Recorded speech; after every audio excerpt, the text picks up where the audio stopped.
सब कर्मों का फल है। एक स्त्री थी जिसे 20 साल तक संतान नहीं हुई।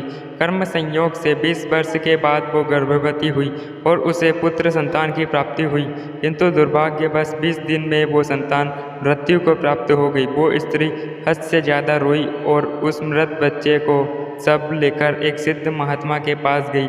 महात्मा से रोकर कहने लगी, मुझे मेरा बच्चा बस एक बार जीवित करके दीजिए, मात्र एक बार मैं उसके मुख से माँ शब्द सुनना चाहती हूँ।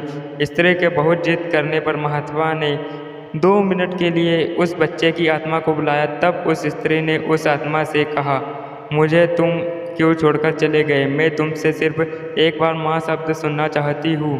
तभी उस आत्मा ने कहा, कौन माँ, कैसी माँ? मैं तुमसे कर्मों का हिसाब किताब करने आया था। स्त्री ने पूछा, कैसा हिसाब? आत्मा ने बताया, पिछले जन्म में मैं तुम्हारी संतान थी। मेरे आंखों के सामने मेरे पति को ले गई।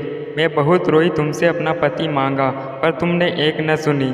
तब मैं रो रही थी और अब तुम रो रही हो। बस मेरा तुम्हारे साथ जो कर्मों का हिसाब था वो मैंने पूरा किया और मर गया। इतना कहकर आत्मा चली गई। उस स्त्री को झटका लगा। उसे महात्मा ने समझाया, देखो मैंने कहा था ना कि ये सब रिश्तेदार, माँ पिता भाई बहन, सब कर्मों के कारण जुड़े हुए हैं। हम सब कर्मों का हिसाब करने आए हैं, इसीलिए बस अच्छे कर्म करो ताकि हमें बाद में भुगतना ना पड़े। वो स्त्री समझ गई और अपने घर लौट गई। शिक्षा: हमेशा अच्छे कर्म करने चाहिए।